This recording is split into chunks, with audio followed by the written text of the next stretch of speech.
Hi guys, this is Paul Damon, Nicaragua Living, and here today I'm going to do a cost of living based on the cost that we have incurred in October 2021.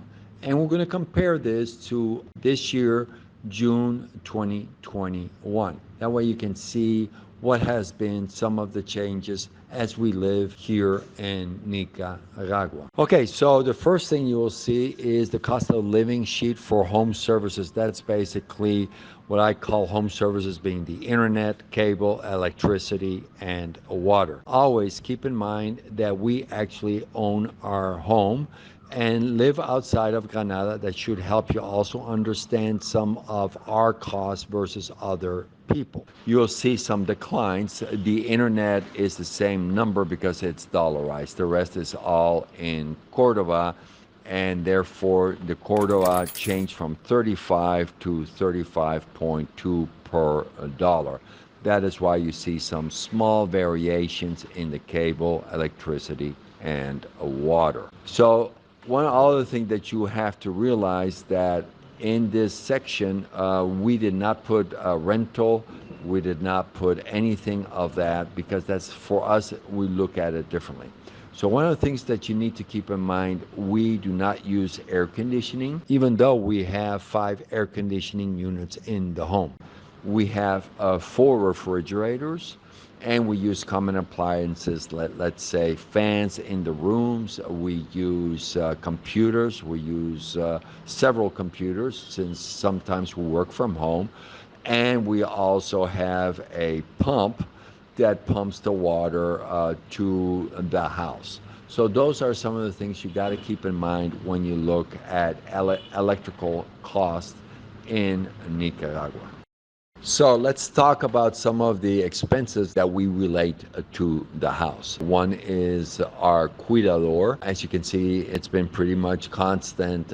We try to give him additional money as the dollar changes, so it's pretty constant. Same thing with the housekeeper. Farm materials went down quite a bit because we needed less materials, therefore our costs have gone down. Dog food also went down because, again, the dollar strengthened between 35 to 35.20. Also, we bought the dog food. We bought a lot in one lump sum, and we got a discount, so that's also reflected there. Dog meds stayed pretty stable, and the vet, again, he comes in once in a while to check on the dogs, and on this one he did not have to provide any injections for the dogs. So that is where you see some of the changes. And please realize we do have 6 large dogs. We don't have puppies. We got Doberman or Rottweilers. So that does mean they eat a lot of food. So here on renting a home, there are significant amount of expats that have arrived this year in San Juan del Sur, Granada, as well as Managua. And the rental price basically is getting tighter. What do I mean with that? It is going up. So a cost of a 2-bedroom, 3-bedroom has been increasing or is no longer available. So you really need to take in consideration that these prices in June, July have changed, because now we're going in the holiday season, and in the holiday season usually you see rentals going up by at least 20 to 30%. Keep that in mind. And then the other thing you got to keep in mind, that the cost of electricity, pool, HOA, Wi-Fi, etc., is not included in the rental price. And all those costs depends on location. Are you in an enclosed development?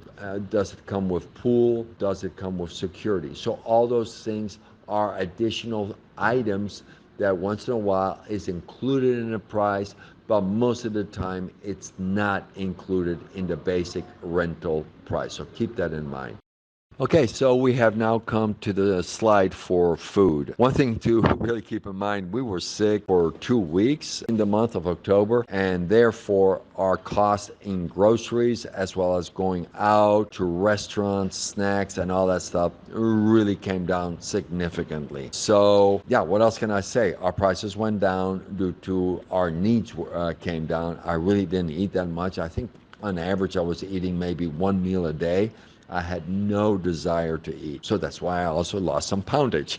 Okay, so that's as it relates to food. Do keep in mind that in the food prices of meals eating out, I did include the 15% VAT and the minimum of 10% of tips. Once in a while I pay more, and it's reflected in my expenditures.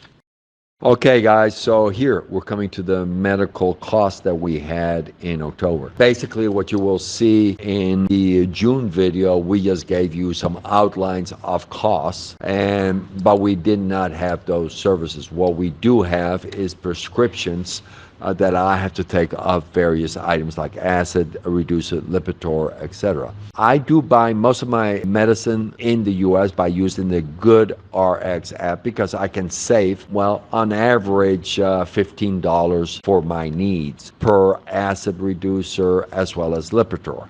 So I buy in the US because I can save annually $360. But again, if I had to buy my medicine here, it is still within line of expectations of cost of medicine.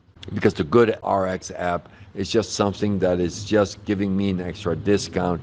And if I was not using that app, my cost would be higher. Hope that makes sense. Okay, so let's talk about, since we had COVID, we had to get a doctor to come to the house and also a nurse. There you see the doctor came twice, the nurse came 3 times. That is the beauty of Nicaragua. You can have doctor visits to the house at a significant reduced cost. The blood test was $120, and in the US for the type of blood test I need to take, I have been paying $450 per test. I did also the cardio test and visit. I did a video on that so you can see the type of equipment being used, and that test cost $100, which is significantly cost reduction compared to the cardio test in the US. And we had to buy a oxygen tool. I don't know how else to call it, but that was $34. All that was related to the treatment for COVID. Okay, so our mobile phone is basically the same cost still. Auto fuel went down significantly because what? We were sick for 2 weeks. We didn't have a fuel change, oil change, or flat tires, and there's the cost for taxis. But we did have, prior to getting COVID, we spent around $1,330 at Bella to do several services for the car, which was the 100,000 kilometer, get some new tires, that was $750, and to repair the belt because we were stuck in no man's land, as I want to call it, and we had to have a tow service. And the tow service from the location we're at to go to Pella was $100. So those items are additional costs, but for most expats that are not doing the type of business that we are doing, question you have to ask yourself, do I really need a car? Maybe you can do it with a motorcycle. Maybe you can do it with cab fare here in Granada. You can go all around town for half a US dollar. So it all depends. Just keep in mind that I do real estate, and therefore my cost will be different than your cost. So let's recap. Overall, my costs this month were a little bit over 3,000 US. That's a significant increase from the cost in June. But keep in mind that, we spent $483 approximately for our medical expenses related to COVID and the repair of our car. So that was almost 1,800 US. So if you take 3,000 and deduct the 1,800, we were close to what we have budgeted, which is $1,200 to $1,500 per month in living expenses for 2 adults with 6 dogs living in Nicaragua. Please keep in mind the 6 dogs, because that is significant.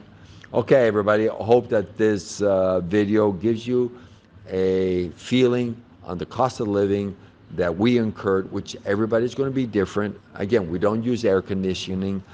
We have lots of dogs. So you got to keep that all in mind as you are contemplating where do you want to live and what is your cost of living going to be. Thank you for watching our video, and we will be updating this in 6 months. Take care.